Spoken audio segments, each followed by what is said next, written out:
usual, we're here every Tuesday evening with something that at least we think is of community interest and or of some concern. And if you think that you have something which fits into that category, you'd like to find out how you can be a part of the program, well, why don't you drop us a line, address it to the Let's Talk program in K of On Radio, P.O. Box 195, Charlestown in Nevis, or give us a call. Our numbers are 1-869-469-1616 and or 1700. And by the way, those will be the numbers you'll use to be a part of this evening's discussion. Thank you all again for joining us. This is your voice in the community, Talk That Get Results. With regard to your participation in the show, we encourage you to call in on the numbers listed 1-869-469-1616 and or 1700. Here's a suggestion. You have a question or comment, perhaps you can get a pencil, piece of paper, write it down so that you're well organized. And when you're getting on the show, you take as little time as possible so that we can accommodate as many of you as we can. We ask only, first of all, you respect yourselves and then respect others, because we will not accept anything we deem that's not within our broadcast standards, but we encourage you to always be forceful with your point.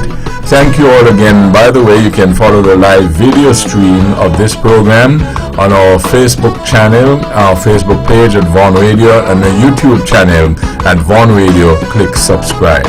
Thank you all again. Your voice in the community, Talk That Get Results. Tonight, we have two segments of the show. You don't want to miss any of it.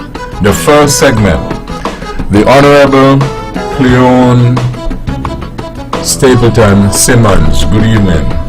Webbo. And thank you so much for having me on your show this evening, the Let's Talk show. Indeed, very happy to be here. I wish to take this opportunity to extend warmest greetings to the entire Nivision public. I wish to thank everyone for tuning in. I also wish to say a special good evening to my wonderful constituents there in the parish of St. Thomas's. To all my friends, family, supporters, everyone who have logged in this evening. Webbo, I'm happy to join you this evening because actually this is the eve of my 5th anniversary as a parliamentarian, or the representative for Nevis 5. So I'm indeed in a celebratory mode, and I am so happy that I am able to continue to ably represent the good people of Nevis 5, that is St. Thomas's Parish. So I was happy to come on this show this evening to just share a bit of my journey with you. And before I get into that, I wish to just take a few minutes out to deal with a few housekeeping matters, if I am permitted to do so. And I wish to say congratulations and perhaps happy belated birthday to Mr. George Paji Clark of Cotton Ground. He celebrated his 85th birthday on Sunday, and so that was Sunday, March 2nd, and so I was indeed happy to celebrate with him, as well as with other families, friends and well-wishers, as he celebrated his 85th birthday. Very wonderful occasion. And on that same day, I was able to celebrate also with Miss Berry Simmons there of Hanley's Road in Gingerland, and she celebrated 100 years, and it was indeed a lovely celebration that they had for her. And so I just wish to extend congratulations to both of them, and as well as to other persons who are celebrating in the best month of the year. Of course, this is my birthday month, so March is indeed very special to me. So I wish to take this opportunity to extend happy birthday wishes to all those who have celebrated thus far and who will be celebrating in the near future. I wish to extend happy birthday greetings to my dear sister Vernerine Stapleton. She will be celebrating on Sunday, March 9th, and so I wish to extend happy birthday in advance, happy birthday greetings in advance to her, as well as to my cousin there in St. Croix, my cousin Shavannah Jones. She will be celebrating on the 13th of March. And Webbo, I can perhaps go on and on when it comes to my family for a birthday celebration in the month of March. My grandmother had many grandchildren who are celebrating celebrating this month, and so that is why indeed March is very, very special to us. My niece Kaylin Stapleton there in Upper Ramsbury, I wish to extend happy birthday greetings to her. She will be celebrating on the 6th day of March. My cousin Zephan Hickinson there in England, he will be celebrating on the 15th day of March, so I wish to extend happy birthday to him as well. And also to my cousin Gianelli Jones, she will be celebrating on the 31st of March, and myself, I will be celebrating on the 29th day of March, Webbo. So it's indeed a celebratory month for us here in March. It's a happy month, and so I'm very, very happy that, you know, I'm able to come on this panel and to really share some special occasions with the general public, especially with my supporters.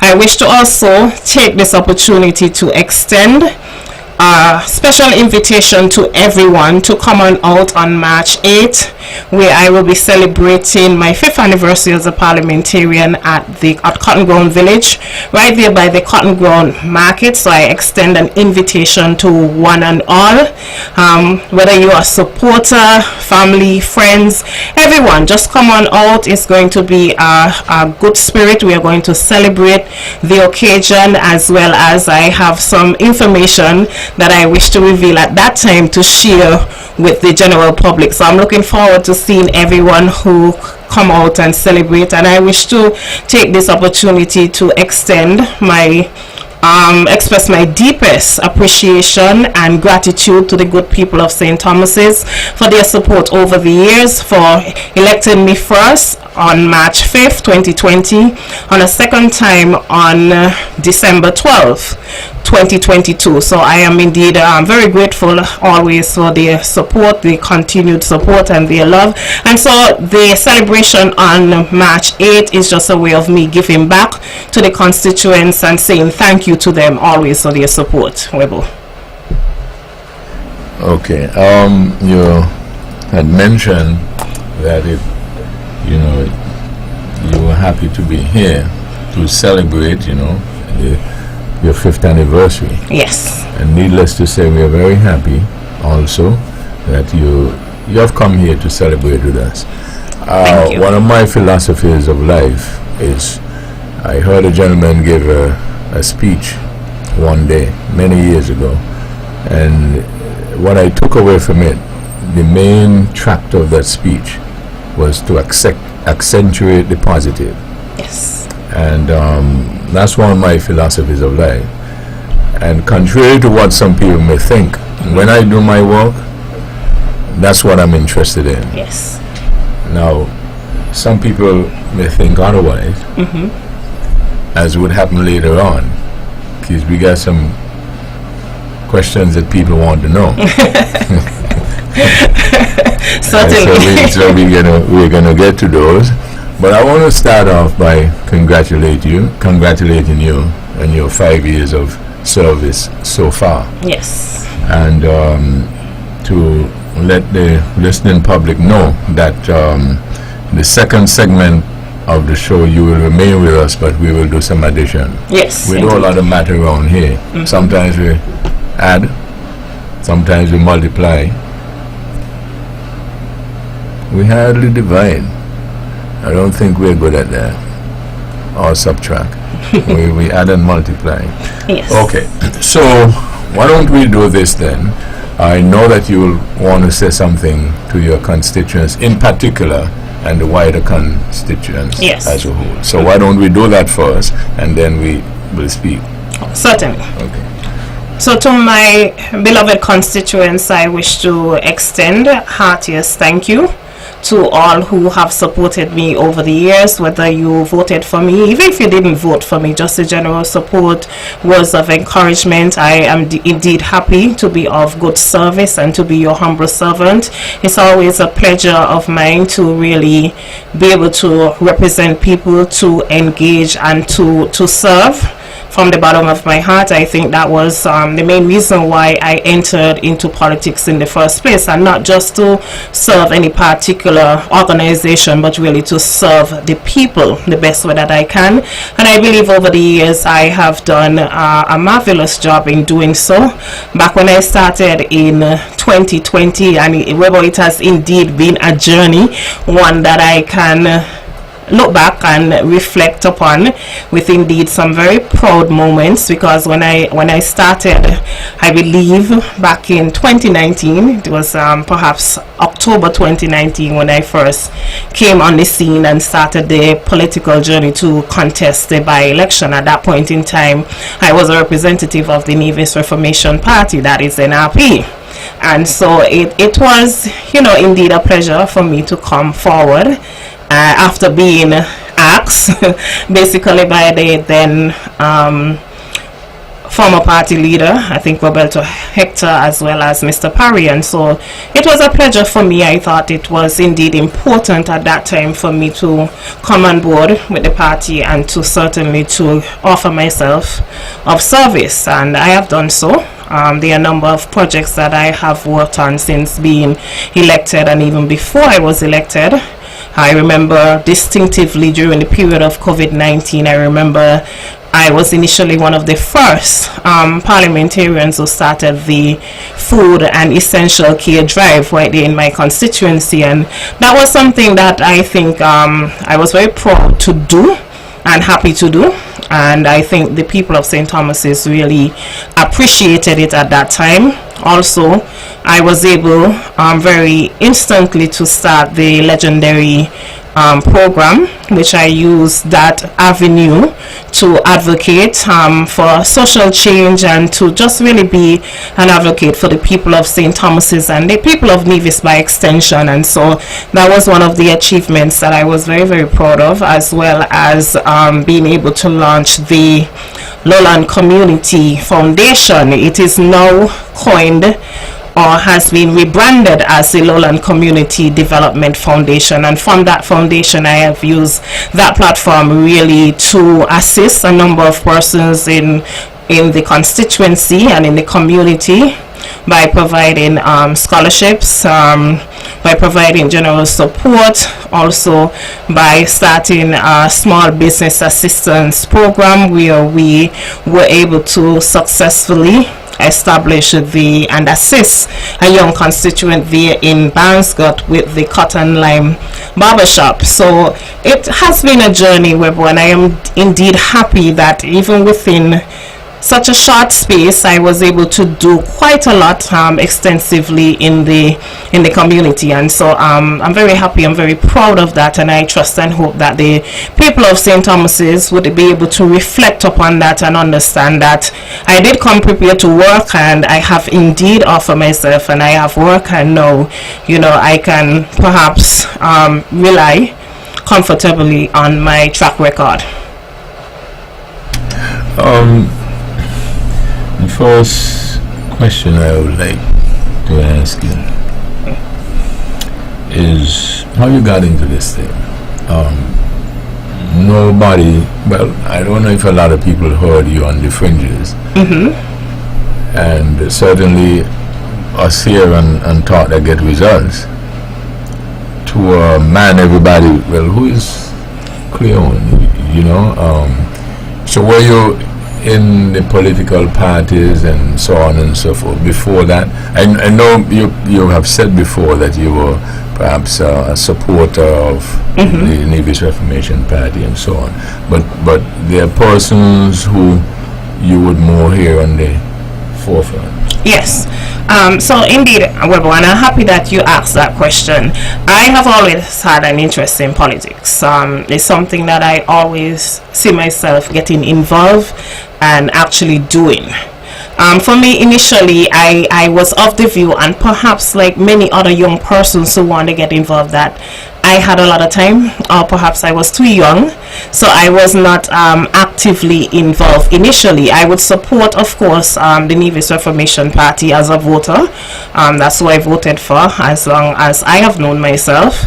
And also I would be instrumental in giving advice where needed, but I was not actively involved in politics. And the reason for that, Webbo, I spent quite a lot of time outside of Nevis, so I was not here for a number of elections. I think the only elections I was actually present on Nevis for was the 2006 election, as well as the 2013 elections, because I was overseas for some years studying and pursuing my law career.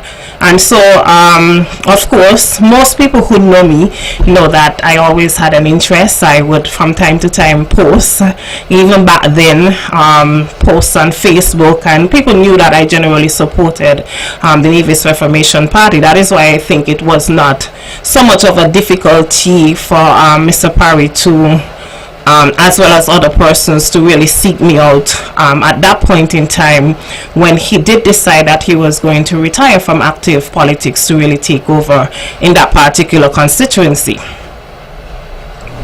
When you got in, you were looking on, and as a young person you wanted to get involved. Yes. Did you know that it's different from the outside looking in as opposed to the inside looking out? Did you find it different?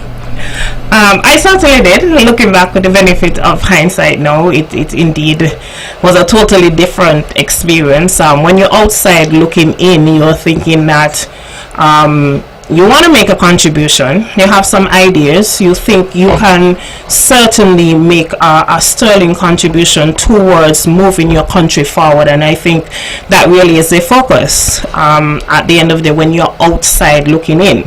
So for me, as an observer, I was more thinking along the lines that people should really put Nevis first, and in doing so I was really looking at the party that I believe at that point in time was the best to do so, and that is to move Nevis forward, to push a Nevision centered, a country centered agenda. And I felt NRP, because of the programs that they had in the past, the education programs, the housing programs, and things like that, I felt that they were perhaps best suited at that point in time.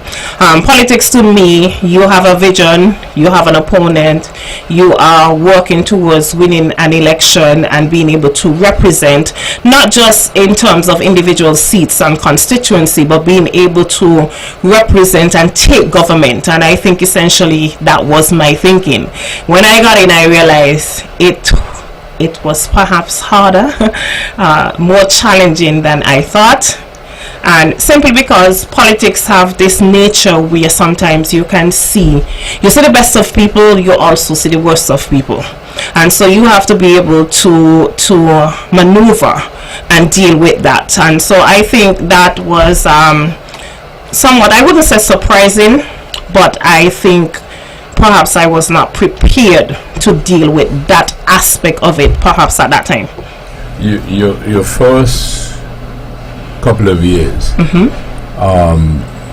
were different, were there? Because when you got in, NRP had one seat. Yes. And there was a by-election, and you won that seat, and you had the full support of the party, you would say? I would say I had the support of the party.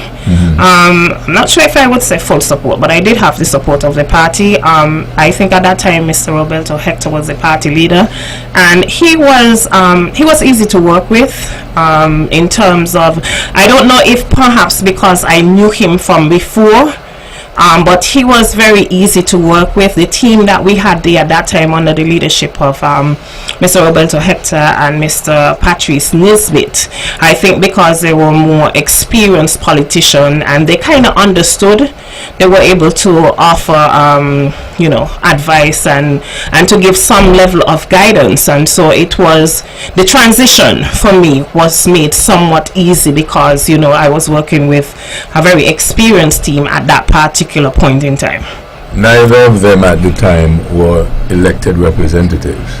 Well, I think at that point in time when I came in, Patrice Nisbet was the representative for Nevis 11. Nevis 11 at the federal. Yes. Right. That's correct. So in the House of Assembly, locally, you were the only representative. I was the only representative. For that's correct. The first couple of years. Yes. And then the leadership came up at the party convention or however, whatever process or procedure, and you vied for that. I did. I did. Initially, I really was not interested in doing so, simply because I expected, I think, Mr. Hector to continue. So it would not have been something that was on the forefront of my mind initially. Just having won the seat and coming in and being mindful that I was inexperienced at that time, I was really hoping and banking on someone really, taking up that mantle and leading the fort, someone with a little bit more experience in that regard. Nevertheless, that was not the way forward, and so I decided to really get involved because I had the seat, and then the person who was coming in really was someone who was totally new to the party as well as new to politics. And so it would have only made sense to really, as the person who was there with a seat, to really contest. And so I did it. I was unsuccessful, but nevertheless we were able to move forward to contest several elections, I think 2 elections during that time. When you lost the leadership, was there a row? I don't think that there was a row. I think what happened is that Webbo, I'm a very mature person, so losing the leadership to me was neither here nor there. Of course, there was someone who was the leader, but of course, you always, whenever you enter an organization, any organization, you have to be able to respect people. Also, I think respect should also be given in return, and so I understood that that was very important. So I wouldn't say there was a row. What unfortunately happened was that there were persons within the party who had different agenda and who did not deal with the situation with the level of maturity that really was required. And I think this happened throughout different political parties. Once there is perhaps a contest for leadership, people get emotional and they get excited and they start to rally behind a particular person or candidate, but then they forget, okay, well, these people have to work together as a team. And so it is important now, with the benefit of hindsight, that political parties, and I'm talking about all political parties, just a bit of advice. Yes, you can get excited and you can support whoever you want to lead the party, but at the end of the day, it cannot be to the extent and to the detriment where you are disrespecting and destroying other persons, where you're creating a sort of divide. And you mentioned earlier that you're about addition and perhaps multiplication, and to me that is what politics is about. It's always about addition and multiplication. It's never about division and subtraction. Cannot be characteristics of any good politician, or if you want to move forward in politics, your aim is always to add, multiply, okay, because that is the nature of it. You must get people involved, and sometimes I think people get caught up in personalities and they forget the agenda. The agenda really is to contests, to present ideas to people, to always have in the back of your mind the people's interests at heart. Now, sometimes when I say people's interests, people get confused because there are a lot of people out there who are pushing personal agendas. So people have their own self-interest. They may say, okay, I am going to support this particular party because I have done so over the years, and when they were in government I benefited personally, and people look to that, and sometimes that is the only idea and the only concept that they may have in their mind and in their head. But it goes a little bit beyond that, because yes, people may have their individual wants and needs and ambitions and objectives, but at the end of the day those still have to sync with what is relevant not only to the political party, the individual candidates, but the country at that particular point in time. And so there must be some sort of connection, some sort of nexus, and of course balance. Everything in life has to do with balance. So you did not find that after a while, that what you are suggesting should happen, so that a party, any political party, can be successful. Yes. You did not find that to be so after a while. After a while it became very personal, perhaps a little bit too personal. The focus became on personalities and to some extent pedigree, rather than the overarching objectives. And sometimes you find that happen in organizations. Okay, people tend to think that the organization itself, and when I say organization in this context I'm referring specifically to political parties, people tend to think that the party within itself is a structure. The party is made up of people. Okay, people have values, they have character, they have ideas, they have personalities. That is what make up a political party. Party is just a name, it's just an organization, but it's the people behind it. For example, I tell people all the time, some people may say, okay, I support this particular political party. For example, I'm a CCM. But Van Samri-led CCM may very well be very different to a Mark Brantley-led CCM, simply because they are two different individuals with different personalities. The same for the Nevis Reformation Party. Sim Daniel-led NRP will be naturally quite different from a Joseph Parry-led NRP or to a Janice Daniel-led NRP. They are all very, very different. It depends on the leader at that particular point in time. For example, the Chicago Bulls is an organization very famous in the early 80s and 90s. But a Jordan-led Chicago Bulls was quite different from Chicago Bulls that we know it today. So the name will very well remain the same, the brand is there, but the organization may not necessarily be the same, because a lot of it is dependent on the people who are in the organization at that particular point in time. Their personalities, their objectives, of course their character, all of that have influence. You think it is a fair conclusion to suggest that were we speaking with Dr. Hodge, Daniel Hodge, she would perhaps use different words but express the same desires and sentiments that you're expressing for the party? I can't be sure about that. I think perhaps if I am to say generally as a party leader, perhaps she would. I don't see no reason why she wouldn't, as I'm a party leader, but I cannot say for certain. Okay, but it is fair to expect that of a party leader. Certainly. Okay, and if we accept that and then you just basically express that, why did we have such a divide that led to and remain an impasse? I think perhaps part of the reason with that is that the focus again, it all has to do with focus. Okay, in any organization, Webbo, any environment where there is leadership, and it happens even at work, in the job, you're always going to have differing ideas. You're going to have difference in approaches, difference in personalities. What was surprising to me is the way how things were perhaps not managed. Because at the end of the day, wherever there is a conflict, and you would always have conflict everywhere you go, okay?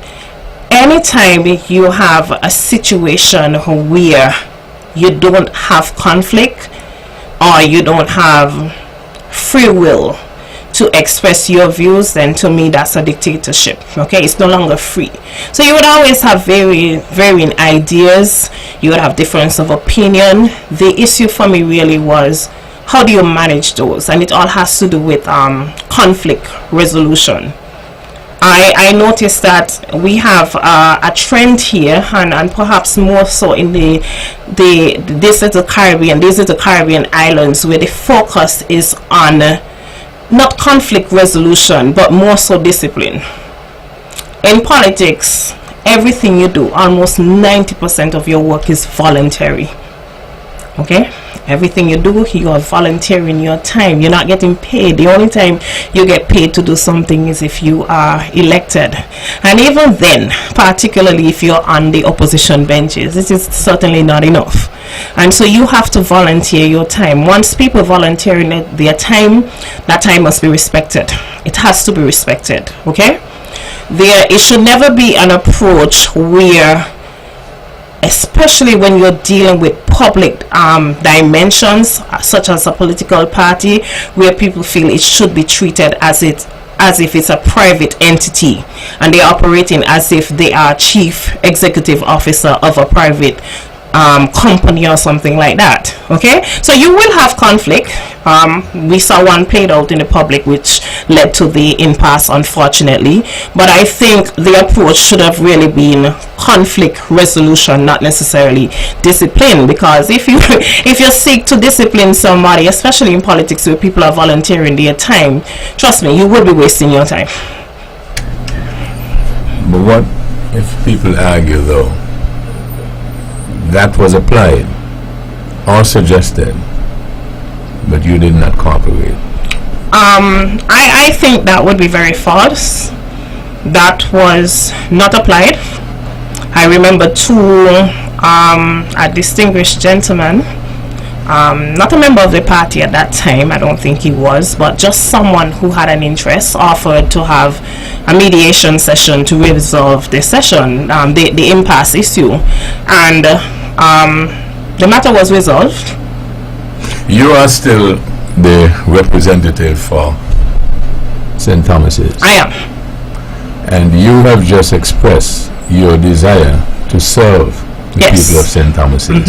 And you have eloquently expressed how it should be about service and the constituents and all that, and not about personalities. That's correct. Okay. What will it take for you to mend fences? To mend fences? For me, the mending the fences, that's the easy part. And it perhaps would have been very easy. And I think, in my respectful view, the fences were already mended. This matter, what the general public perhaps don't know or seem not to focus on, is that this matter was resolved. As far as I am concerned, it was done, dusted. Whatever impasse we had, it was resolved, and my expectation was really to move forward, the party to move forward as a united unit. That didn't happen. What happened, as you can see, is that I was subsequently suspended and then evicted from the party. The reasons that was stated to me in a letter was because I failed to support the party leader to be the leader of the opposition. Now, I am not sure if that is any kind of reason to expel anyone from a party, because I think I was within my constitutional right to withhold, I would say withhold, not withdraw, but withhold support at that particular point in time, because there was an issue that needed to be addressed by the party, and the party failed to do so. Right. So, yes. Today is March 4th, 2025. Yes. A new emissary or negotiator Yes. is sent, we understand what happened then. Yes. We sit down. What will you put on the table to say move forward, not looking back? Yeah, I think for me, moving forward means just moving forward. Okay, not looking back, not necessarily trying to mend any sort of bridge. It's just really moving forward, because And moving forward, you mean without the baggage that was there? I think so. Okay. So put simply, you sit down with Dr. Hodge, a new negotiator, and you put on the table, let's move forward without the baggage that we had before, which includes Dr. Hodge. I think not. No, Webbo, that's not what I'm saying. I'm saying to move forward with a different idea, with a different approach. But you can move forward with the same person? I don't think you can, Mr. Herbert. At this point in time, I was expelled from a party unprecedentedly. That has never happened in the Caribbean before. I think the time for that has gone, and so it would really make sense to revisit that. And okay, so let's go over it yes. again. You're put forth with a new negotiator, which is me. Yes. And Dr. Hodge. And Cleon, Stapleton, Simmons. Yes. And we say, in the interest of St. Thomas's and the country, yes, let's move forward. Your ask is, sure, we can move forward, but without the same personalities. That is perhaps one way to look at it, but I think that might be difficult, because you will definitely, it's still the same personalities, and so the architecture is still the same, the structure is still the same. What I think the best way to move forward would really be to move forward with a completely new structure, with a new approach, different set of ideas, and with people who are generally people focused. And I think that is really the new approach that needs to be taken. I mean, at the end of the day, Webbo, I think for me, it is not just really about me. People say, oh, in the interest of the people, but in the interest of the people, I have to be true to the people. I have to be honest with them, and these are qualities that the people would expect. I have to be able to feel comfortable. It's not just really about me, Webbo. It's about people putting their trust in me to do my best in order to represent them and give them the quality of representation that they desire. In order for me to do that, right, I have to be in a space where there is trust, there is honesty, and there is a commitment to working towards a particular goal. I think those things are very, very important, and that is what the good people of my constituency really deserve. Not just a face for saving sake or for safekeeping, but really a person or a character who can really bring some level of principle and integrity to the forum. And if you're unable to operate in that space where you are comfortable, where you have trust, where you have loyalty, where you have mutual respect, once those things are eroded, it is very difficult to go back, because there is actually no assurance that what transpired before would not happen again. So I think the best way to represent the good people of St. Thomas's really is to put an end to that, to move forward, and as you said when you started the show, to look positive, to look for a positive outcome, and to remember the focus is always why you started this journey in the first place. It is really for the people, but you must be able to be in a position to give the best of yourself to the people, and that is what the people, I think, ask for. That is what they really need right now. You spoke about the organization, and its importance. So the organization is not made up of one person. That's correct. So you have Dr. Daniel Hodge, and indeed you had other candidates. Did they weigh in on the situation?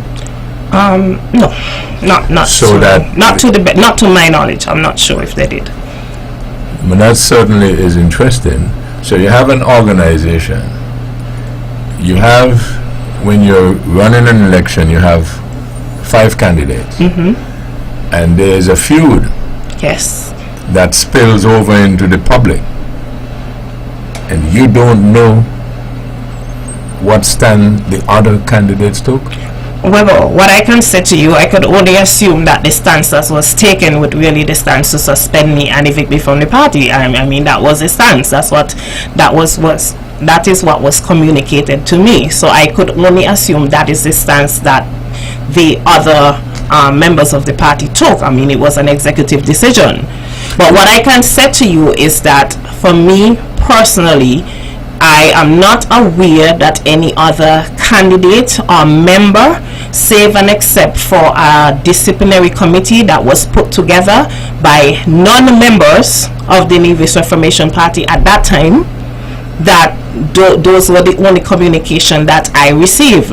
I was quite surprised, and this is what I want to talk about along the journey, that this whole thing happened and not even one person, save and except for Mr. Jonathan Librod Maynard, that many of you may know him as.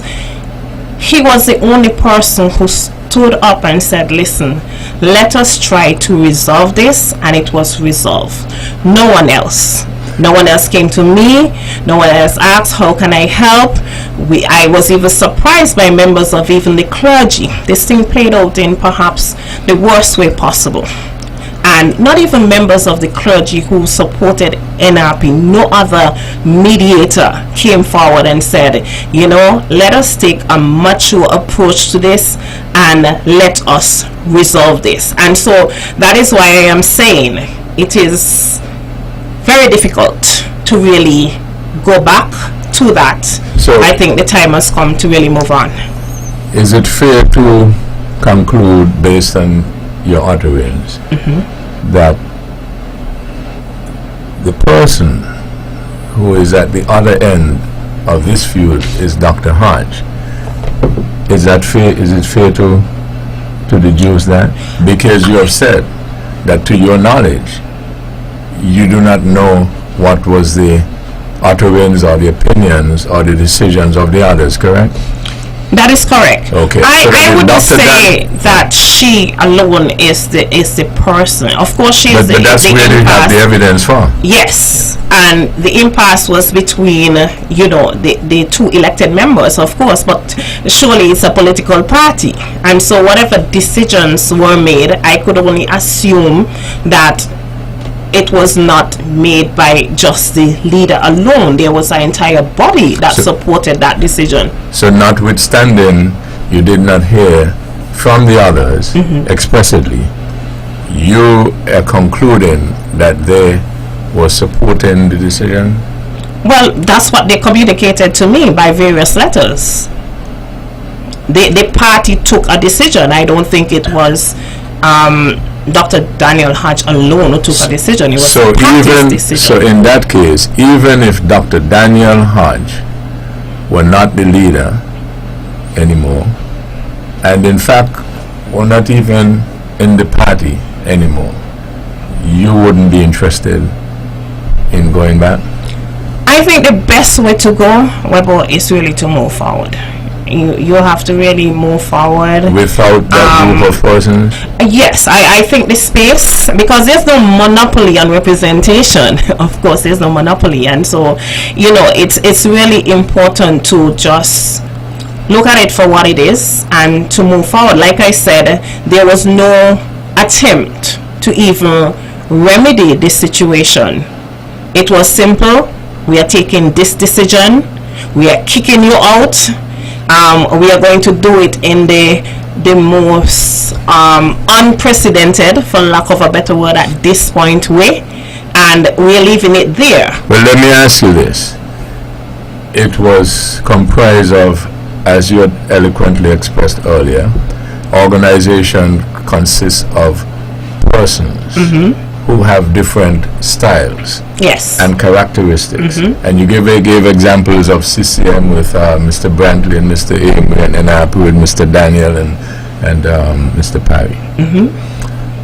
So that if the individuals who you thought were the instigators or the leaders in that particular impasse or situation were no longer there, against the backdrop that you, as you expressed, grew up in the NRP, so to speak, always voted that way, etc.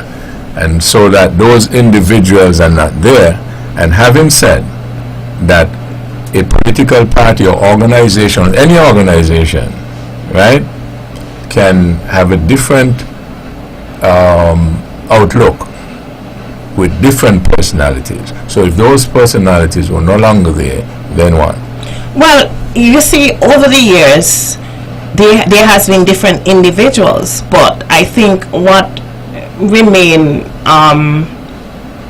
perhaps constant is really the approach. You have to look at the underlying or the overarching, structure and the characteristics, so to speak, the values, and they will change from time to time. For example, I think, NRP, if I am to say this, and I really do not wish to spend too much time talking about that, but it has morphed into something that is somewhat unrecognizable, and it is certainly not the same as when you had persons like Ivor Stevens and Mr. Evelyn and those people. It is no, because what happened in organizations, you would have people from time to time who come in. NRP present today has had a number influx of supporters from CCM, former supporters of CCM, who have come into the party, and sometimes once that happens, the architecture changes, the value changes, the character of the organization changes. Now a decision has to be made whether that is suitable, because it's not the same thing. I've heard people say, oh, I am NRP, for example. I have always been NRP, but I can tell you this particular, if I am to say, version of NRP is very different from what I knew growing up, and you have seen the changes over a period of time. The value is different, the principle is different, the approach is different. The value, the principle, and the approach is different. Yes. For the better, in your view, or not? I think it's certainly not for the better. You believe, though, in serving your constituents. I do believe. And you had a good experience doing that. Yes. And you enjoy doing that. I do. Will you run the next time around? Webbo, certainly I would like to continue to represent my constituents and offer myself of service to the constituency. I do believe that at the end of the day, because it's an election, and what is important is the voice of the people. They are the one who vote. So I do believe that as the representative, because I enjoy serving people so much, I enjoy ensuring that the needs of the people are being taken care of. I believe that I have a lot to offer in terms of the plans where I would like to see Nevis moving forward, being able to empower, and I really want to play a significant role in really charting the course for Nevis in terms of economic development, in terms of our health structure, bringing some significant improvement to that, even in terms of our objectives and plans for energy and energy conservation. I believe that I do have a lot to offer in that regard, and I certainly would like to continue that journey. But Webbo, it is not really a decision for me alone. That is what I would like to do.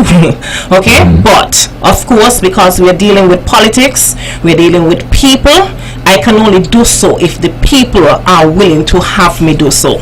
If they are willing to support me, and if they would continue to be behind me and give me the support that they continue to give me, if the people ask me to continue along that journey, then Webbo, certainly I would have no difficulty. You won the last time you ran. Both times you won handsomely. And you're now saying if the people would like you to continue. Between then and now, have you noticed any difference to the extent that the people do not want you to continue? I have not noticed any significant difference, Webbo.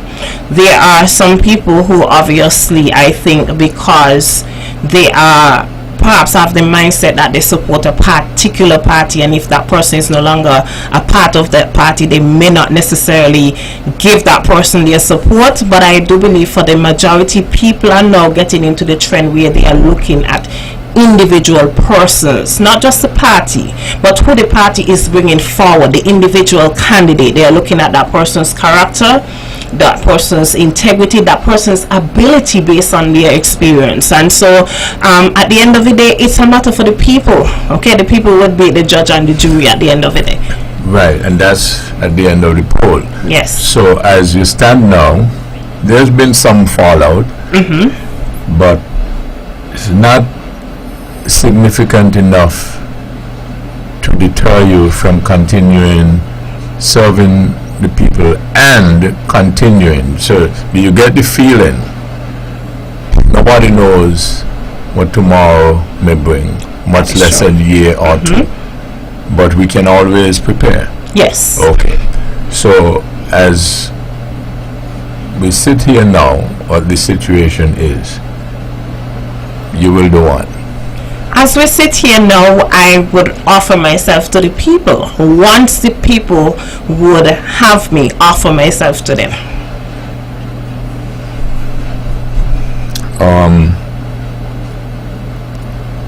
Some people will argue you're not going to run for NRP based on what you said, correct? That's correct. Will you run for the Concerned Citizens Movement? No, I have never been a member of the Concerned Citizens Movement, so certainly. But you can become a member of any party going forward. It's open, but I can also become, yes, I can become a member of any party. I can also run independently, and there are so many options when it comes to representation. That's why I said from the onset, there's no monopoly. But at the end of the day, everything rests. So you're not going to, as you sit here now, at this critical juncture, you're not going to run for NRP. Nobody knows what will happen, but I'm speaking as you feel now. Well, Webbo, I'm no longer a part of that party. I was expelled, so I don't think I can run for that party. Okay. Yes. Okay. I'm no longer a member. In order to run for a particular party, you certainly would have to be a member of that party. And you have no intentions of becoming a member again?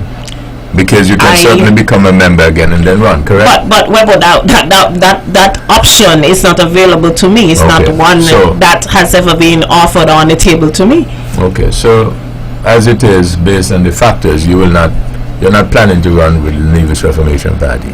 There's no intention at this point.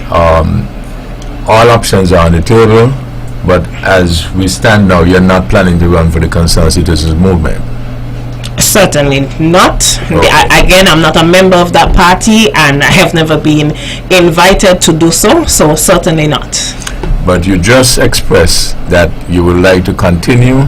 Certainly. And based on the feedback from your constituents, you perhaps lost a few because of XYZ, you still feel you have the support of the majority of the constituents, so that and as you stand here now, you would like to continue, and therefore you probably will run either as a party that you start or independent. Those are the options, Webbo, and I do believe, as I have said before, any decision pertaining to myself and the future, it would certainly have to be inspired tremendously by the people of Davis 5. Okay, so if the people say, listen, we want you, We started this journey 5 years ago with you, and we wish to continue with you, and that is the majority of the people. Then I believe I have a duty and an obligation to move forward with the people who would want to support me. At this juncture, were the election to be called today or tomorrow, without the support or running an NRP ticket, Yes. and with the CCM running as well, and you running independent, do you think you can win? Webbo, I would certainly like to win. I certainly intend to put in the work to definitely win. It has been now 5 years. I think I am experienced, and I definitely know what to do in order to be able to secure that. And like I said, once the people are with me, I will be with the people, Webbo.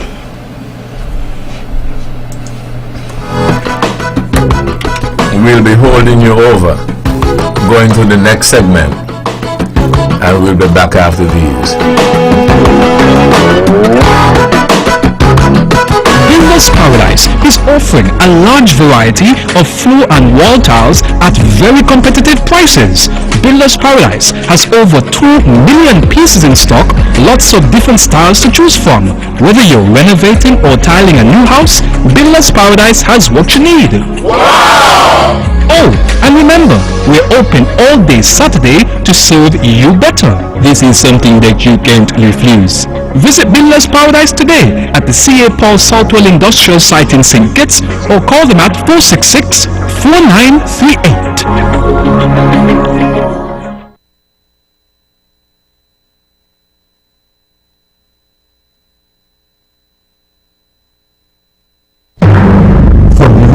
To politics, from sports to our cultural heritage. If it concerns the community, let's talk about it.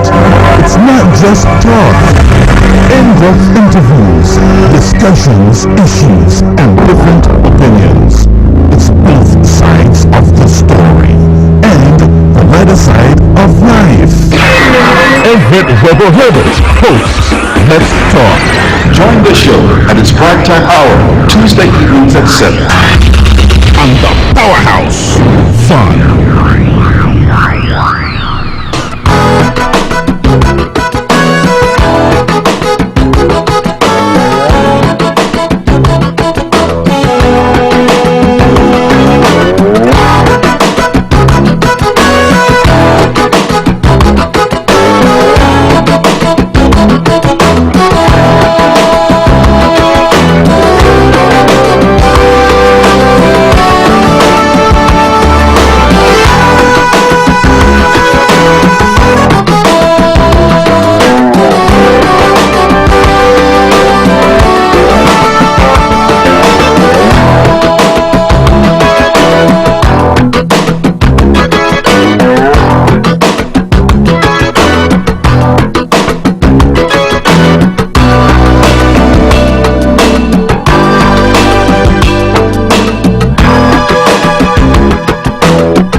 On this episode of Thought That Get Results with our second segment. First segment, we spoke with the Honorable Cleon Stapleton Simmons, celebrating her 50th year as a parliamentarian, representing specifically St. Thomas's on the island of Nevis. We congratulate her and wish her all the very best. She is remaining with us for the second segment. Conrad Naya-Liber, good evening. Good evening, Webbo, and once again, a special good evening to your hard-working staff here at the Powerhouse of the Eastern Caribbean, and to my colleagues, Honorable Cleon Stapleton and Mr. Fifield, good evening. Webbo, without any further ado, I just want to say thank you for having me once again. Thank you. Roger Fifield, good evening. Good evening, Webbo, and thanks yet again for the invitation. I also want to say a special good evening to my fellow panelists, and of course, special good evening to all those who are listening and viewing near and far. Webbo, if you just permit me, I just want to shout out to a little guy that met me Sunday at the sports, after the sports would have completed. I didn't get a name, but he approached me and he said to me, you know, I watch the program and I listen to you every Tuesday night. And so for that, I think he might be just around 12 years old, Webbo. I want to say a special good evening to him and ask him to continue to listen to the program. I'm sure that he would learn something. And as I always say, Webbo, those who are listening and viewing, we ask you to give us a call, make a suggestion. Of course, we can learn something from you, and we can learn something from you. You can learn something from us. Webbo, once again, good evening, and thanks for the invitation. I'm sure that, you know, it would be a fruitful one. And just before I yield, Webbo, I just want to say congratulations to the Honorable Cleon Stapleton Simmons for, you know, being in Parliament. First elected, I think, was on the 5th of March via the by-election in Navis 5. Congratulations, and continue to keep up the good work. Thank you. You would have heard the previous discussion, and if you would like to engage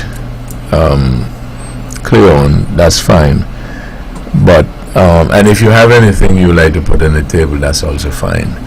But if you don't, I have something that I would like to put on the table. Cleon is a representative of St. Thomas's, and in that regard, it's under the heading of politics. So if anybody got anything they would like to put, go ahead and do it, and other than that, I can mention.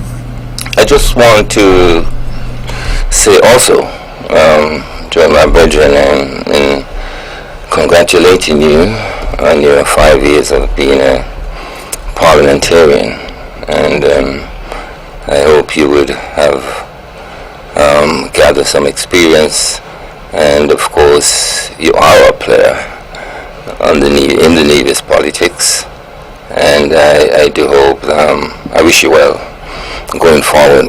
But there's one question I would like to ask, because we started this program and you mentioned about Webbo multiplication and addition. We don't know very much about division and subtraction. So I wanted to ask Cleon, do you think your actions, or the consequence of your actions, was a plus or multiplication to the objectives of the NRP, the party which you were a part of? I think it certainly could be seen as a plus, but it will take perhaps some deeper understanding, because what transpired and what we don't want, and perhaps what we see creeping into politics, we do not want to create or to perhaps galvanize or create an atmosphere where anyone is of the view that any form of dictatorship, any form of bullying, any form of people being able to express ideas freely, that do not have a space in politics in St. Kitts and Nevis and even smaller islands. That is important. Sometimes organizations, and especially political parties, they can become a very, almost like a cult in nature, where people believe they have to support, sometimes blindly, whatever the leader of the party says. But I think you have to advance to a stage where you create that atmosphere where everyone feels that they are appreciated, that they are respected, and that they have a safe haven to be able to express a particular view. I don't think anything is wrong with that. And so once you don't have that, once you're not creating that type of safety net, then it is really evolving into something that is completely different and something that is not free. And not many people understand that. Not many lay people can really get that. But that really has to be where we want to go in terms of our politics. Because if we do not do that, we will be very well creating leaders who think that they are entitled and who operate as if they are dictators. So I believe that that nexus, that balance, it is very, very important. There's nothing wrong with someone saying, listen, yes, you are the leader, but I do have a different idea. How about you share my idea, or you share my view, or we can have a discussion about it. There's nothing wrong with, even if you have a conflict, with resolving it. Okay, we have to be more about in these small islands and perhaps throughout the world. Okay, we have to think about conflict resolution. I'm sure many of you would have watched the interview, the famous interview now with the president of Ukraine and President Trump. And we all see, you know, what happened, what transpired there. And I think it is simply because sometimes leaders don't understand that it is important to make attempts to resolve conflict. But in doing so, we have to respect people. We have to respect people's boundaries. People are individual people. They're not robots. Okay? And I believe that my politics thus far has been one of persuasion. I do not believe in beating a donkey or a horse with a stick if you want to persuade them to do something. And that is even within the spirit of our constitution. Okay, it says that, it often mentioned in several different provisions within the constitution, that leaders must command the support. In order for one to become the premier of navies, he has to be able to command the support, not demand it, not beat it out of people, but you must be able to command it. And that is not something that happens overnight. You must be able to create that, foster that type of environment where people are willing to support you if you are an effective leader. I hope that I have answered your question.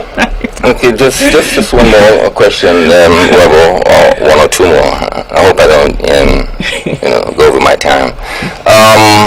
You were a part of an organization, the NRP, but what I'm getting from you is there seems to be something about a particular person in the party. What about the overall organization? Do you felt that the organization, the majority of people in the organization wanted you to give in or to stand down? Do you think the majority of people in the organization wanted you to stand down? I don't think it was what the majority of the people wanted, because when you say stand down, what do you mean? I mean, at the end of the day, we have to act in a manner to prevent the impasse. But perhaps, but if they wanted that, then certainly the best approach to that would have been conflict resolution and not necessarily discipline. If you're talking, you have to put this into context now. You're looking at someone, myself, who was a part of the party even before all of the other candidates or persons who would have represented NRP. Okay, and so it was important to really have those discussions where you try to resolve conflict. The NRP went and implemented a disciplinary committee, not a conflict resolution committee, and the two are very different. So that tells me that the approach of that party at the end of the day was not really to resolve anything. It was to do as I say, or you get voted out. And I'm simply saying and making the point to both the panel here and the general public, that cannot be our approach. It has never happened before. It's actually unprecedented. Okay, so when you have those type of unprecedented responses to something, it goes beyond what the majority of the people who wanted, because the majority of the people could want something that is not right for them. It depends on the people's understanding, the understanding of what transpired. And it also depends on the response, the approach. How do you deal with conflict? I mean, you are setting a precedent for the world. Let us suppose we were in government and something happens and two ministers disagree. What are you going to do? Kick out one out of the government? I mean, come on. You have to find a way, regardless as to what people want is to resolve the issue. Okay? There was no attempt to resolve it in an amicable way. The approach that was taken was to discipline, to beat down, to send letters with bailiff, to throw out and suspend. And for what reason? When at the end of the day, the matter was already, in my mind, resolved. And that is what a lot of people did not take from this. In my view, the matter was resolved from since as early as January 29th, when we had that mediation meeting.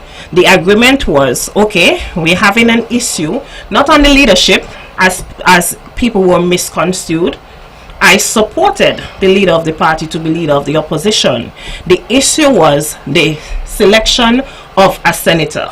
And I think a lot of people, if they were to put themselves in my shoes, and often we don't do that because we are unable to empathize with people. Just imagine you were given a list of 9 names, persons to be senator. Some of them I knew definitely that they were known CCM supporters, so I really couldn't understand how they would become senators in an NRP party in that context. So you're given 9 names to review. I had a person who I thought could have served in that capacity, and I think it was important to bring them in at that time because the party needed an injection of youth into the party. I noticed from having come out of the election defeated, it was important to bring in young people. Whoever wins the majority of the young votes wins the election, plain and simple. That is what it is. Okay, so we needed to go back, having just lost, and we did lose the election. You did not get that kind of outburst and passion and outrage from people for losing the election. It's almost like it was okay to lose.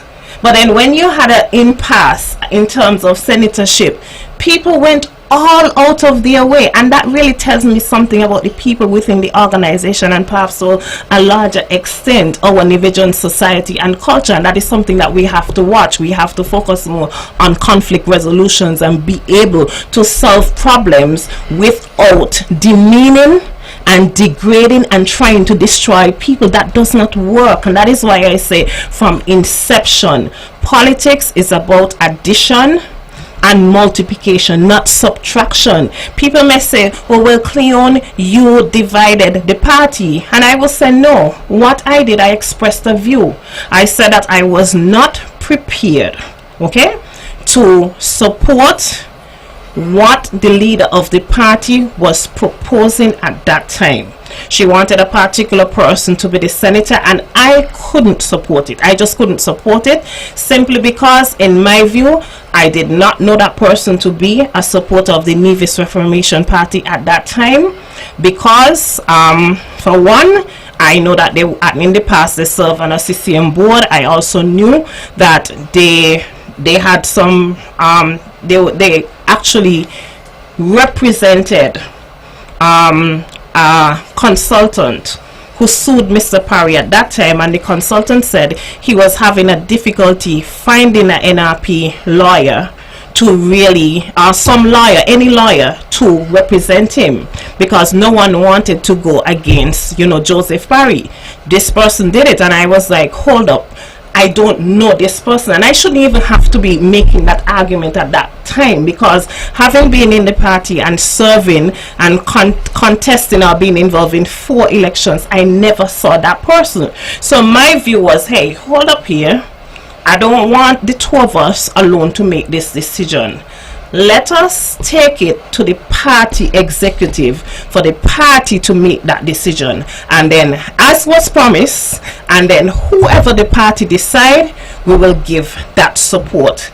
That is a democratic process. I don't think anything was wrong with it. Here it is, you have a party who go through a selection procedure to select candidates to represent them. Candidates have to come through their constituency branches. They have to then be ratified by the executive body. So they must have the blessings of the party. But you are saying to me that in this instance and in this case, we are going to throw the party's rules and constitution outside the window. So we are going to circumnavigate that process. And what we are going to do, we are going to now have this new rule where whatever the leader said goes. I don't think that was the best approach. There should have been a holistic approach, and that is why my view was, hey, I cannot in good conscience support this. I think it is wrong. There were 9 names that were given. You're bringing in one that wasn't even on the list. This is the Friday. We have to go to Parliament the following Thursday. There isn't even enough time for me to even consider the person. Let us take it to the party body, the executive body. Let them deliberate as a party, make a decision, move forward. I think that was the best approach, and I still believe it was the best approach. And now I must say, if I had to make the decision over again today, I will make the same decision, because I feel strongly that was the right thing to do. And I am not a person who normally goes with popular opinion. I am able to make an assessment, and I look at what is right, what is the right thing to do. And if you were to ask me, I think I acted on that occasion in the best interest of the party. Cleon, I don't know if I could ask you 1 or 2 questions, but sure you can. Based on my understanding of what you would have said earlier, you'd have said utterances to the effect that you basically are experienced, you know how to win. So having said that, and those are your beliefs, would you say that your exclusion or expulsion from the party weakened the party or strengthened the party?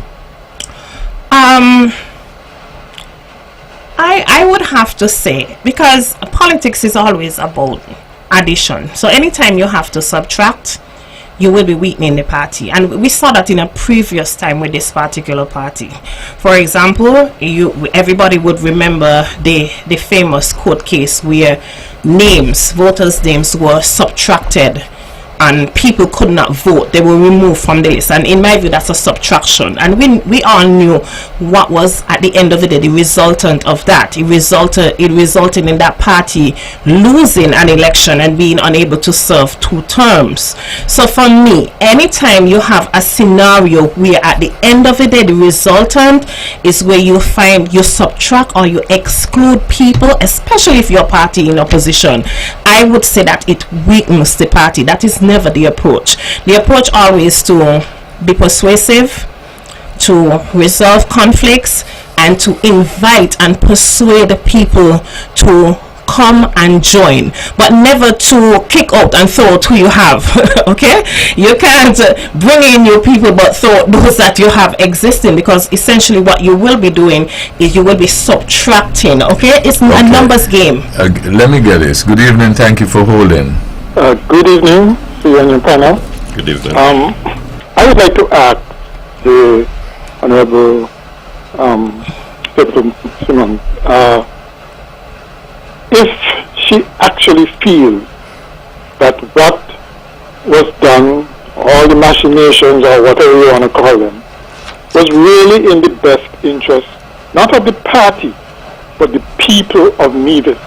Because in a parliamentary democracy, right, we need a strong opposition to hold the government accountable. And the impasse, I think, weakened the opposition. Okay, and it actually had, well, I'm not sure is there something akin to the Public Accounts Committee in Nevis,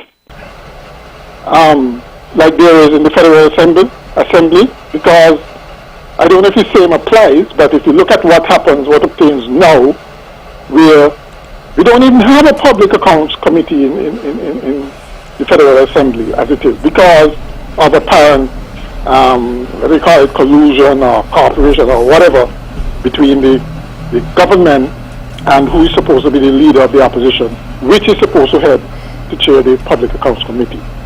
So do you really think that the interests of the people of Nevis was served by a weakened opposition? That's your question. Before you answer, caller, before you go, maybe you want to hang up and answer, but are you implying that in a parliamentary democracy, a person who is on the opposition benches cannot support the government? No. But one of the prime rules of the opposition is to hold the government accountable. Of course, they can support the government on particular issues. Right. But the fact is, isn't it a constitutionally no, walk with me. mandated position? Yeah, walk with me. I'm asking you, what if a person find himself on the opposition benches, but find that the proposals and the bills that the government is putting forth are fair and good for the people? Should they not support it? Of course, that's what I said. Of course. But bearing in mind, it's a constitutional. I understand that. I'm just trying to get the ideology clear. So yes. Yeah. There's nothing wrong. Okay. It's a good All right. bill. So go ahead, folks, with the question that he was asking. I certainly think that he's correct, but one of the things that I have come to notice the general public is that people tend to put the blame on Cleon. And so there were two persons in this, one being the leader of the party. And I think that persons did not put any emphasis on the leader to come to a compromise. Everyone, well, Cleon, you have to support the leader. But by virtue of Miss Daniel being the leader of the party, she had more responsibility, perhaps more to lose. And the responsibility really was on the leader to ensure that they keep the party together. That is a role of the leader. That is a function. A lot of times, many leaders and many prime ministers throughout the years, premiers over the years will tell you that a lot of times they have to take tough decisions and they have to be able to compromise and resolve things and not always get what they want in order to save their party and to keep their party together. It happens. But in this whole scenario, the emphasis was on Cleon, you have to do this. So it's almost, I am not, in one breath, you're not the leader, but we expect you to act in the role of the leader. How do you do that? Okay? As I said, support, it's commanded. Okay? It's not demanded. It's not beaten. It's not something that you can just beat a person, degrade them, try to kill them for. You have to be able to command. You have to foster that. You have to be persuasive. And all other leaders will tell you that there are a lot of times where there is infighting within the party. There are issues. Sometimes it's not played out in the public, but they have to do what they have to do in order to keep the party together. That was not the objective, as everyone can clearly see. So I do agree with the caller that you do need a strong opposition, but that cannot rest on solely one person. The leader has a responsibility. If I was the leader, certainly I would have been in a position where I would have heard and I would have said, okay, you know what, this is what you want, let us come to a compromise. This is the best way. Let's take it to the executive. Let us sit down and resolve this. Leadership is an action word. It's not just a title. It's not a passive title. It's not something that people can feel that they are entitled to because of any pedigree. It's an action word. You have to do whatever you can when you're in a leadership position or even a management position to resolve things so that all of the objectives, the greater objective that is can be met. Before the election and before the results in terms of you winning your seat, Dr. Hodge winning her seat, did you see this coming? I did not see it coming before the election. I'm not surprised, because one of the things you want to do during an election, or perhaps even before the election, you want to sit down and look. If you're going to plan and organize, you want to look at all possible outcomes. You know, in some cases you may win, and certainly if you don't win, you're going to lose. So you want to make sure that you have a contingency plan whether you win or lose, and that is something that did not take place, which really should have taken place, you know, before the election, so that after the election you wouldn't be dealing with these kind of issues and having impasse. These are things that really ought to be in resolve. You always have to have plan A, plan B, and sometimes even down to plan C.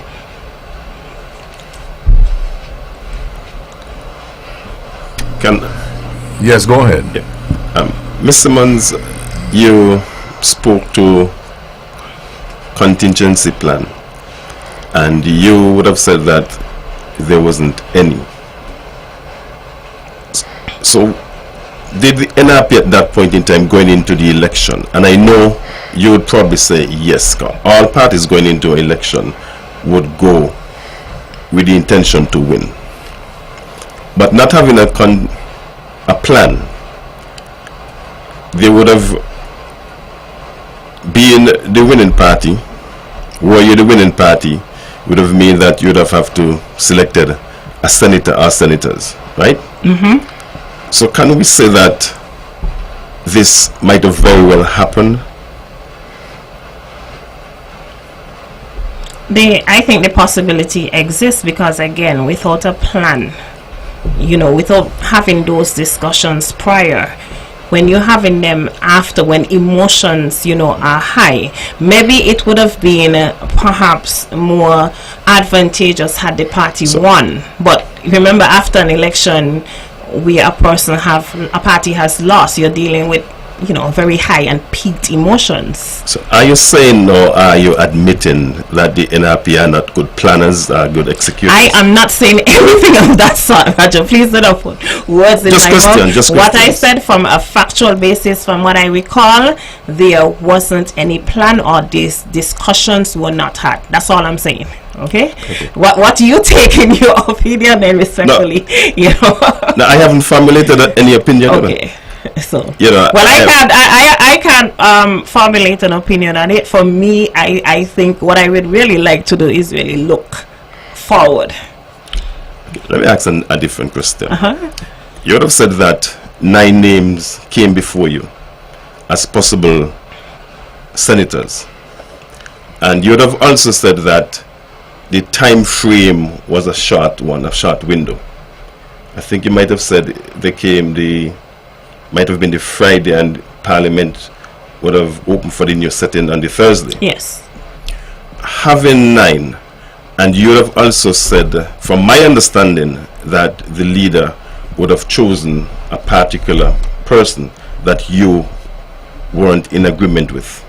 That I wasn't aware of initially.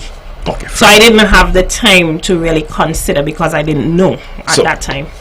So can one deduce from this, because of the time constraint, and because Ms. Hodge is the leader, that there was maybe some urgency in selecting that person, and perhaps having that person prepped and ready for Parliament come that particular Thursday? I'm not sure if one could conclude that, because what really transpired is that there was a meeting on the 29th of December where the names were listed. So we had from the 29th of December until, I think, the first sitting of Parliament, if I recall correctly, was the 20th of January. So I'm looking at the Friday before that 20th, right, to have these discussions. So there was an extended period of time to have a meeting, and that really was something that was the course that was taken, the decision that was taken in that meeting, that we will discuss as a party the possible senators and then make a decision. That never transpired. So I'm not sure why. I don't think urgency can really be an issue in that, but my mindset was that I was a bit taken off guard. I was a bit surprised, and for me, my position was that, listen, there were too many issues here for you and I to make a decision. Let us have an emergency executive meeting. let's discuss this, albeit there's time constraints. I just thought it was important for everyone to weigh. Normally that's the process, that's just how it works. I've never heard of any political party, because here it is, right? And this is the hypocrisy in the whole thing, where people change rules to suit themselves. There was a meeting on the 29th of December to make a decision to have a leader of the opposition. In that meeting, the executive took a decision that Dr. Daniel Hodge should be the leader of the opposition. That was never even a dispute. Okay? That was never a dispute. Nevertheless, if it is that you can take the time out as an executive body to select a leader of the opposition, when really that decision had no weight or merit, because at the end of the day, the Constitution gave that obligation and that right to the other member. So the decision of the executive, if anything, would have been merely persuasive. Okay? Mm-hmm. But you can go through all of that, select a leader, have that decision, but fail to take care of the other part of the equation. So I do not, in my respectful view and based on my assessment, both legal and otherwise, think that urgency was an issue. Okay, sometimes people make rules, they go to the extent of codifying them, but they do not necessarily follow them, or they only follow them when it is convenient. And when you have that type of breakdown in opposition, where people are basically practicing to lead a country, sometimes, you know, it is very important that you have a policy, you follow that policy strictly. You can't change it when it is convenient. You spoke about the injection of youth, mm-hmm. you know, into the party then, which is the NRP, when you were a part of it. Would you say that, or let me ask this question, is there a definition for youth? For youth, yeah. Within the context of the NRP? Yes. I'm not sure within the context, but there's generally a definition for youth, and that is persons within the age of 18 to 35. Yes. Now, when you're contesting elections, population is important, and all characteristics of population. So you're definitely looking at your different age group. You're looking at male, female. You're looking at, the most populated areas. You're looking at trends, and that's what you do. That is the data that really guides you. Mm-hmm. Okay, so you're looking at young voters, unregistered voters, and people who you're going to appeal to based on your different policies, based on your different messaging, because you have different messages in elections. Some messages you may have, because, for example, Roger, to young people, those between the age of 18 and 35, a government being able to offer them scholarships to go and study, they may be more appealing to them than a person who is already have their education, already have their degree, and who are more established. So it depends. Okay, so it takes a lot of planning and really organization and looking to see who are going to be your focus based on your agenda and what you're pushing. So it is, very much important. I'm not saying that the focus should only be on you. I'm just saying that you have to look and see make an assessment, and especially after the election, it's important to make an assessment and say, listen, where did we go wrong? What could we have done better to get us over that hurdle? And so it's important to self-assess. A lot of times people blame, but they do not self-assess, and that is what we see transpired. People blame everything, all sort of external factors, but sometimes it is important to sit down and look within yourself and say, hey, could we have done this better? Maybe this was our weak area. We need to certainly deal with this in the next election or in a future election. So those things are important, very, very important. You said that no one came forward, no clergy. And you made mention of a name that one individual came forward, but no one, such as the clergy and other people of importance or relevance came forward. Do you know why? I'm not certain why. I think that there were many stakeholders, so to speak, in the election. There were persons who perhaps I know from the clergy, and I said the clergy, and I said that with all caution, because I don't want to assume that the clergy is political, but there are some pastors who, openly support a particular party, and I'm just saying that there could have been persons who had a stake, who had some influence, who could have said, listen, we noticed that there's a conflict, this is playing out in the public, we don't really like this approach, can we simmer down and can we have some sense of reasoning and try to come up with the best solution to resolve this issue. I mentioned the clergy, but it didn't necessarily have to be only the clergy. It could have been any other person. You mean it could have been Naya? It could have been Naya. Certainly I would have loved Naya too. Oh, you love Naya? Okay. Yes. Is it correct for me to think that your decision was not a political one, but a principled one, with that ideology that you don't want to see the growth of dictatorship and that type of stuff? Am I correct to think that way? I think it was more of a principled decision. I understood the politics, don't get me wrong, okay? But I think it was important to be able to take a principled decision. I understood the outcome. I understood the risks.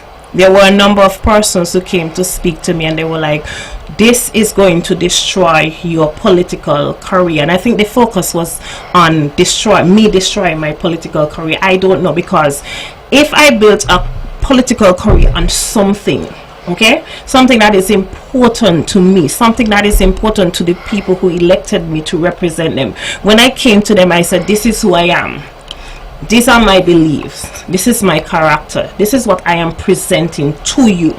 I hope you understand and you can appreciate this is who you will be electing.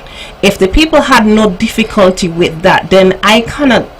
It's not like you could turn on and off a switch. This is who you are. This is what you bring to the table. This is a level of commitment, because I must be able to serve the people with utmost integrity and trust. I cannot switch that off. Some politicians can. I am not a person who can do that. When I come to you now, when I give you my word, it must be my word. I'm not going to come to deceive nor to manipulate you to fulfill any political agenda. So if I say to you, this is Cleon, this is who she represents, this is what she stands for, this is what I am about, and you decide, okay, we can form that relationship, I will put my trust in you, then I would expect that throughout. That is what you would expect of me.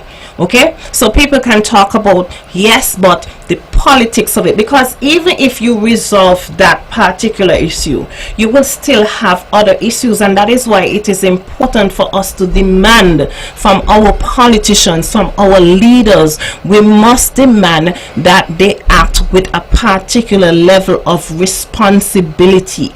We must demand integrity. We must demand these core values even when people are not in office, because if you don't have it when you're not in office, you won't naturally magically get it. If you were elected to serve and represent people at the highest level, that is the Premier of Nevis, you will have problems then too.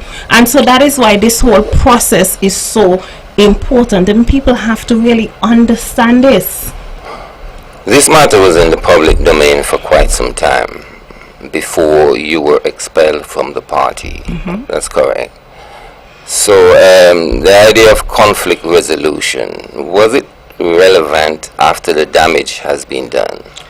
I think up to a certain point before the suspension, it perhaps would have been relevant, but despite having that matter resolved, because it was resolved, there was an agreement, and this is why I don't understand how people are not getting this. Were you committed to the party? I was committed to the party. Of course I am committed to the party. I am even more so committed to the party. I was there before everybody else came as the long-standing one, albeit I perhaps would not have had as much experience as other persons who would have served. But of course, I was committed to the party. My issue is not one of commitment. My issue is one of how do you deal with matters. If you can't resolve a simple issue in opposition, how are you going to resolve bigger issues in But you were aware that your actions would have damaged the integrity of the party. Not my actions alone. Or your inactions. This is what I'm saying. It's not my actions alone. The focus has been placed on Yeah, me. but the majority of folks in the organization did have that expectation that you would have worked together or with the organization so that they can fulfill their But obligation. that is what I'm saying. The majority of folks expect And not just the people in the organization, the people in the constituencies. But that's what I'm saying. That was the expectation. But Unaya, I cannot work with you if you're not willing to work with me. This matter, what I am saying, and let me be specific.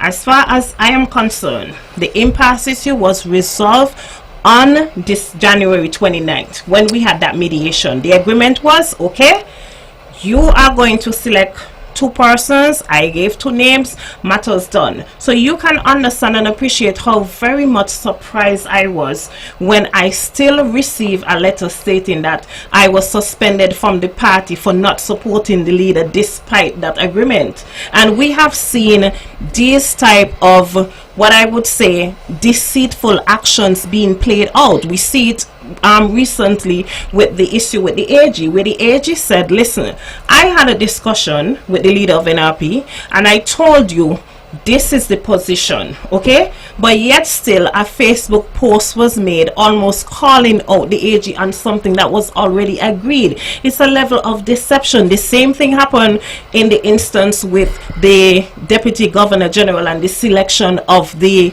person for the Integrity in Public Life Commission.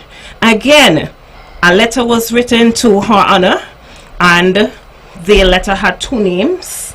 I was not aware because at that time I was very ill and I was in New York dealing with my health issues. So I was not aware and I was not following up on, what was taking place in Nevis. I had to focus on my health.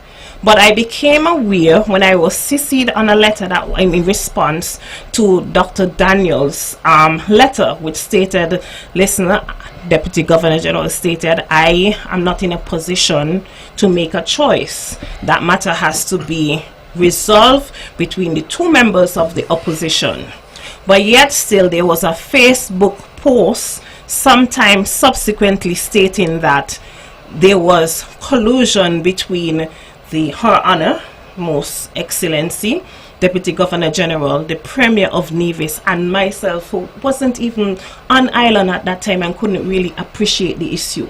So I'm just saying, here it is. We have a pattern. It's a historic pattern where persons do something, they agree to one thing, and then subsequently they put a different scenario out there in the public. How can you build trust and confidence with a person like that? Politics is not about deceiving and manipulating people. Politics is about serving people with utmost integrity and principle. And if you're not getting that from your leader, forget me. That is what must be demanded from all leaders, all representatives. It's not just about what people want. It is about the quality, what people need, what people desire. So Naya, the impasse, yes, there was an impasse, but it takes 2 to resolve the issue. And as far as I'm concerned, matter was done and dusted, ready to move forward. But again, people had different agendas, and so that is why it played out, and that is why we had that outcome where I was expelled from the party. Cleon, you spoke about subtraction and subtraction weakening an organization. Some years ago, there was some subtraction from the voters list. In your opinion, did you think that that weakened the NRP? And knowing that you are a principled person I know you would have come into the party after.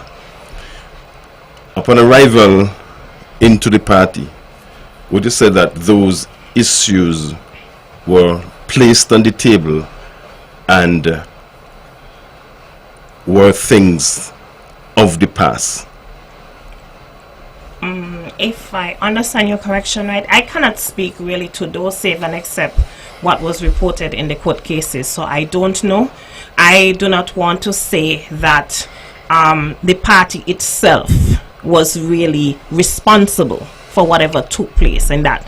I can say to a certain extent, based on what allegedly, the court, based on what the court, and it went to the highest court, what the court said is that the party benefited, and as such there was the process was null and void, and therefore you had to go back to the polls. Okay, but what I would say is that anytime, in any circumstances, once you're dealing with politics, once you are ejecting persons from a party, especially an elected representative, who does that?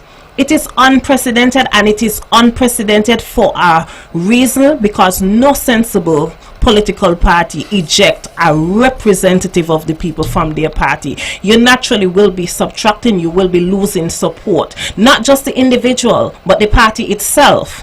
And so that is why I said I perhaps would not have supported a decision like that if perhaps it was not me and someone else. I do not see sense and logic in that. Politics is about logic. You have to win, and to win is a numbers game. You have to be able to attract support, and that is why I have said, for me, the way moving forward now is to be able to present myself to the people. I am still for the people. I have not turned my back on my constituency. I continue to support them just as I did before. I was sick for a period of time, therefore I could not support them to the best of my ability because I had to be traveling, overseas occasionally. But my health issues now resolved. I'm doing better. I'm still not 100%, but I give God thanks that I am doing better. And so now I am charting the way forward for representation within my constituency that goes beyond party politics, that stays with looking at individuals and what they bring, because these are the people who we are going to elect to put into government. So you have to be sufficiently grounded, Roger, and that is why I am so grateful for this experience, and I take all of the experience, the good, the bad, the ugly, the in-between, wholeheartedly, because I believe that it has made me stronger.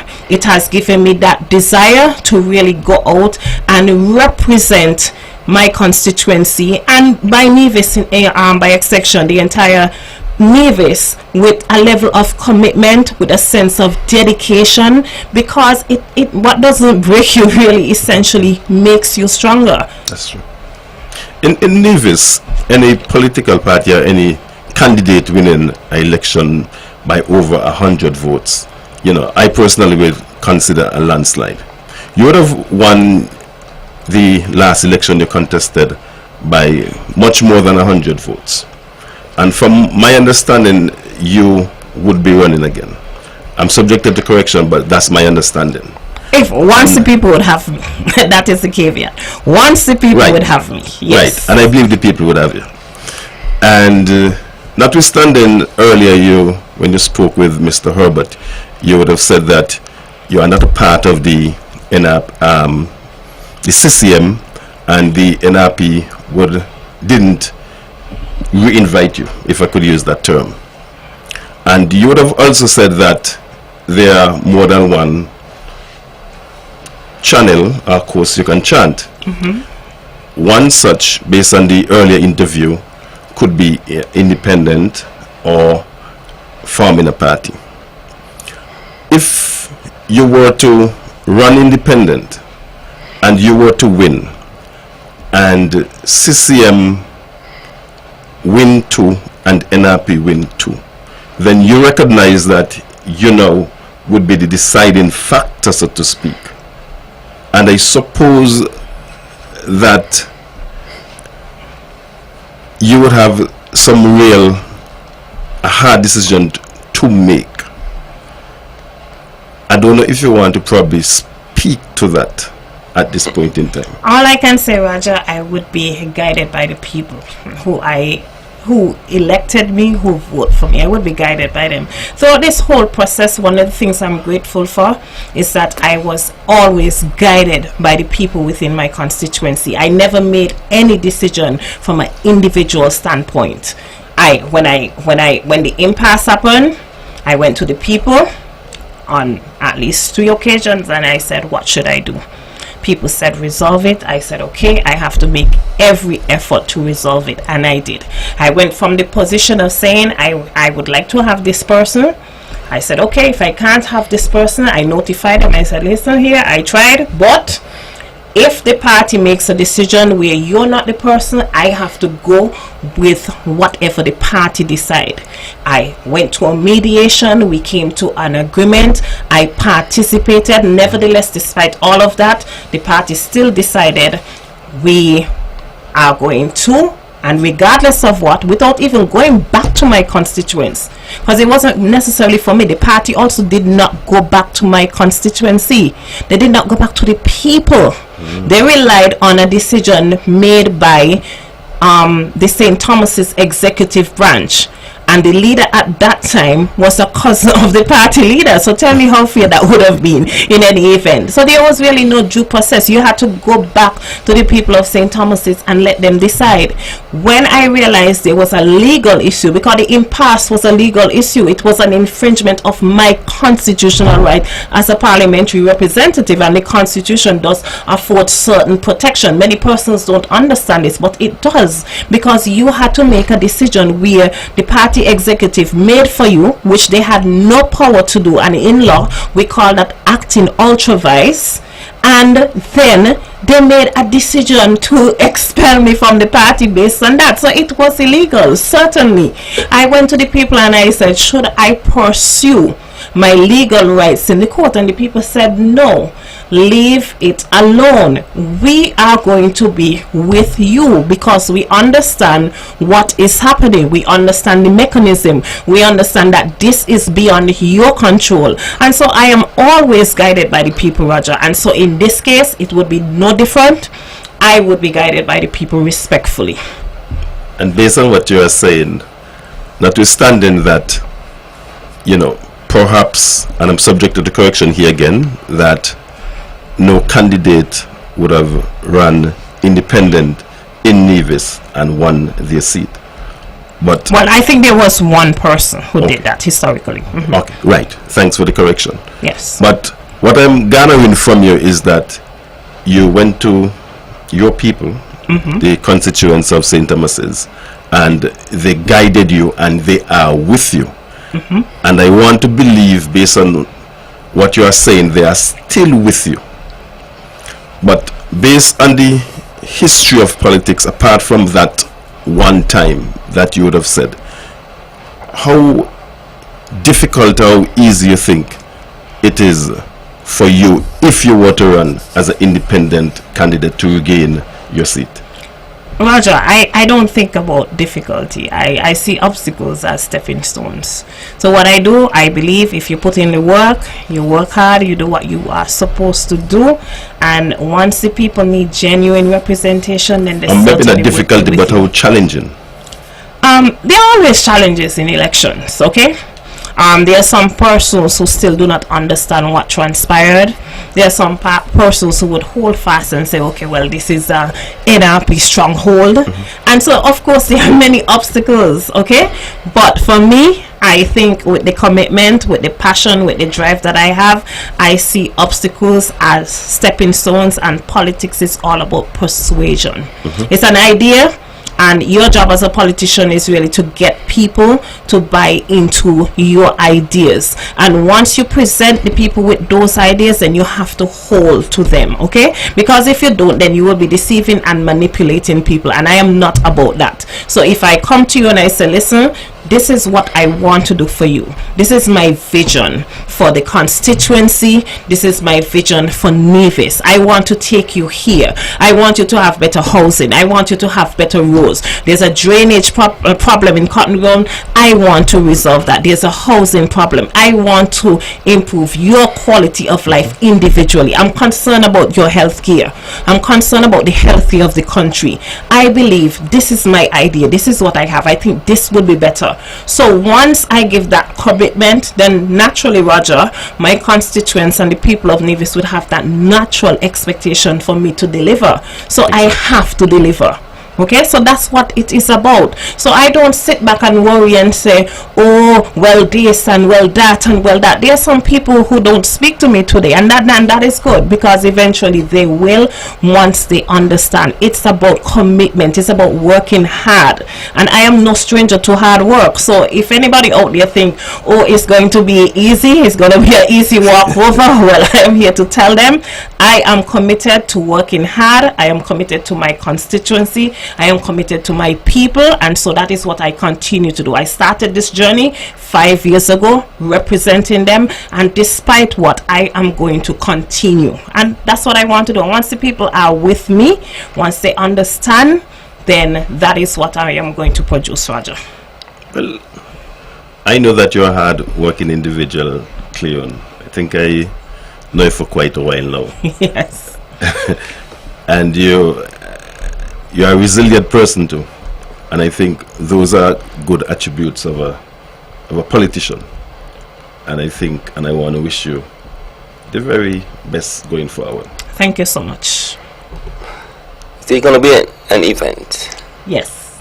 On Saturday? Definitely, and I'm inviting all of you to come out, because it's a celebratory event. I'm inviting NRP people, CCM people, all people to come out and celebrate with me. It's an all-inclusive party, and so I want people to come, have a good time, mix and mingle. We're not dealing with politics on that particular day. Save and accept. I reserve the right to thank my people. Also, there will be a special announcement that I will that's make. What I wanted to I would like people to definitely come out and be a part of that. I think I would like to see you in the crowd on Saturday. So I'm taking this opportunity to extend an invitation to everyone to come out. Do not be afraid. We're looking forward. So it's going to start from about 6 o'clock, but I think the peak would definitely be between 8 and 9, and we are going to have some live entertainment. And I wish to say, for all those party revelers, that we are going to have Ruckus from St. Kitts. We are going to have him as our guest artist at the event. So I just want everybody to come out, have fun. Yes. You said we. Sorry? Did you said we? I meant the constituency. Oh, okay. Yes. When I say we, I mean everybody collectively, my team. Okay, because I can't do all of this alone. It's a lot of work. Certainly. So my team, my core team, I wish to always thank them for their support, because they see my effort. It's a lot of work that goes into this, a lot of resources, and I want to always thank the people who have been here from day one, who have remained loyal and committed to me, and I want to thank them so much. Okay, so Naya and Roger and Mr. Herbert, I'm hoping to see you guys pop in even for a minute or two. And I just want to thank my constituency. They are so dear to my heart. The good people of Five, I want to thank them so much for their support. Have you considered your special speech going live? I have considered that, and I think it certainly would be live.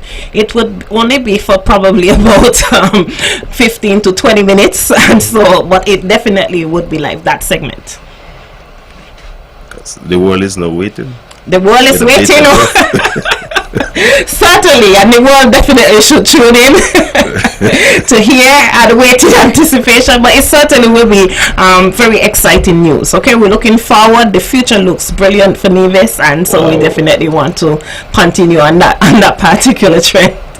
Positivity, Roger. That's the last word. This program repeats at 10 o'clock tomorrow morning following the VON News Minute. Join the Honorable Mark Brantley tomorrow evening at 8 o'clock for On The Mark. Join Keith Scarborough at 8 o'clock on Thursday evening for Government at Work.